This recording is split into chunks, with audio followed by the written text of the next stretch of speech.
yes, a little Vivaldi to get us into the spring of things, don't you think? Yeah, I actually saw that performed at the Venice Opera House years ago. It was the most exquisite thing I've ever seen. It's so beautiful. Those old symphony halls have such great acoustics, you can't believe it. And that doesn't that just kind of get you going for spring? It makes you feel fresh, and there's a new day. So welcome. It makes me feel fresh, clean, and new, Doug. And minty. And minty, yeah. Eric Stromer, my buddy there, Cindy Dole here. This is Home Wizards, where we love to help improve your home and improve your life. And thanks for hanging out with us. So, springtime, you think of bringing flowers all around you, don't you? I do. I love it. It's so fun to see all the daffodils and stuff growing at my kids' school. I just can't. I stop every time I pick my daughter up and look at them. They're so pretty. Or you go to Trader Joe's or Whole Foods or wherever you go, the grocery stores, you name it. All these flowers are sitting there, whether they're in a container or they're all cut. I mean, it makes you want to take them home and put them in a vase or do something. You know what else I'm loving lately? It's the citrus blossoms are showing up on my jasmines property. Too. Oh man. Oh. The orange blossoms and the lemon trees and stuff. I just love that smell. So now that you are thinking about the smells and the beauty of all these great flowers and the colors that really are going to freshen up your home. In fact, when I was living in an apartment, that is one of the tricks, I think, if you feel like you're living in a depressing space, there's nothing like bringing the fresh, living greens into your home, right? It makes you feel cheerful. Right. So thought we would talk about acting like an expert florist. How do they think? How do you come up with some great designs once you do buy some of these flowers? Or maybe you cut them from your yard. Now what are you going to do with them? Right? Yeah, I want to know how they make them stand up so straight. What do they do? What's the technique?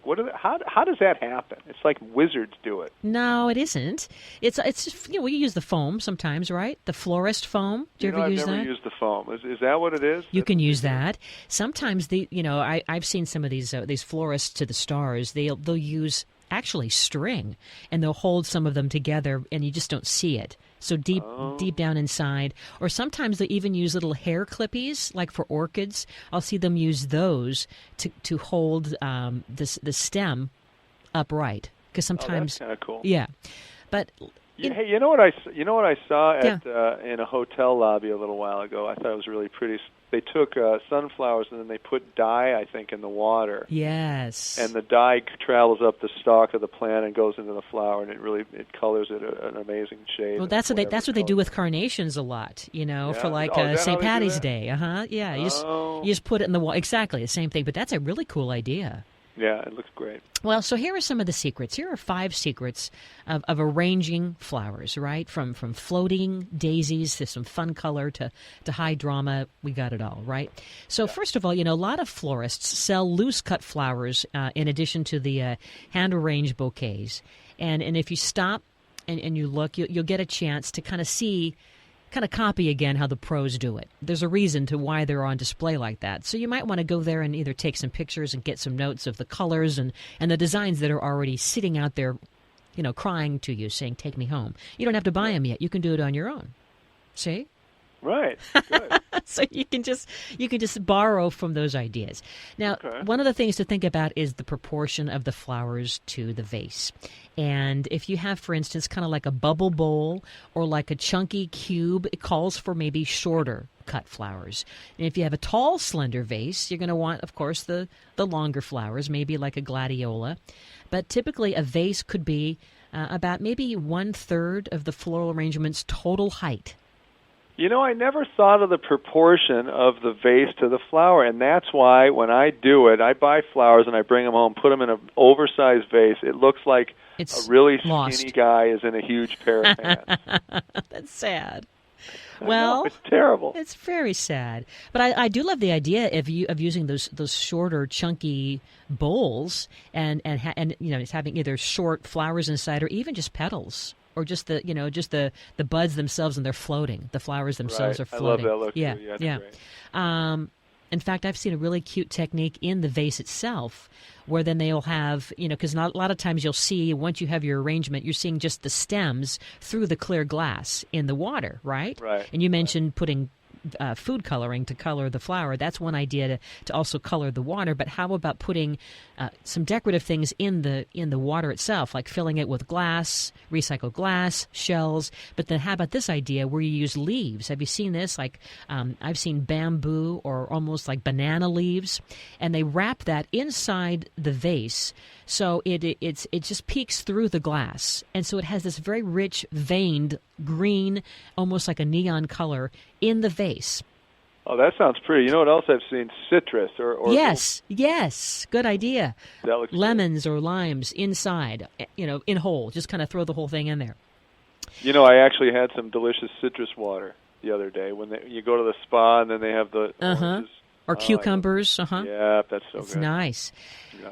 Here's another thing. Okay, so a quick way to dress up your place before a party. You're going to cut some large, wide flowers like daisies or sunflowers or rhododendrons, and you're going to cut them short, and you're going to fill a low container with water. And then the container themselves is going to be kind of like a little glass bowl, or even some simple Pyrex dishes, or even a teacup, depending on what you have. And then you float the flowers in the water, and then you can add a few votive candles around the flowers, and you're good to go.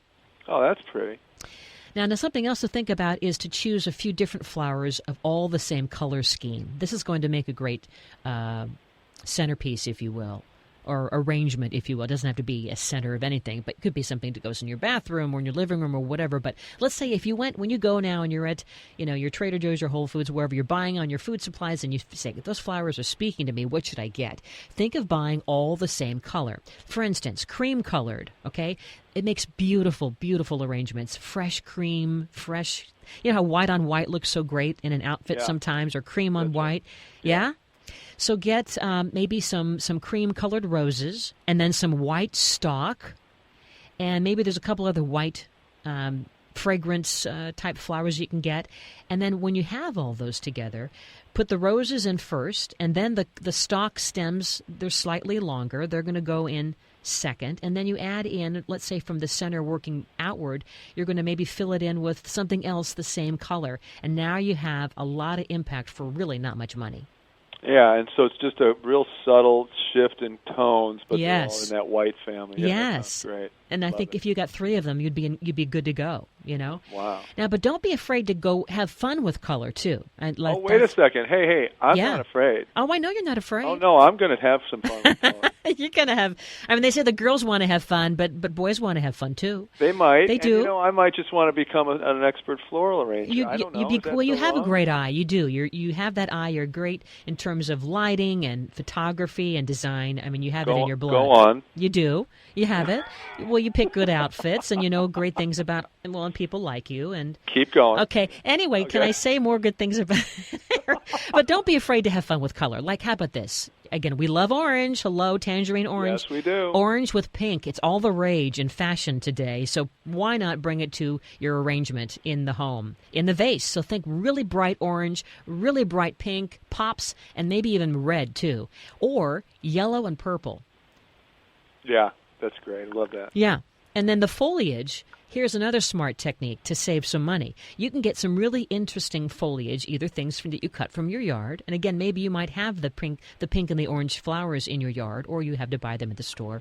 But the secret is sometimes the floral drama itself. It's all about the texture and the added interest that these florists do. So it isn't just the color and the vavoom of the flowers, it's the greenery.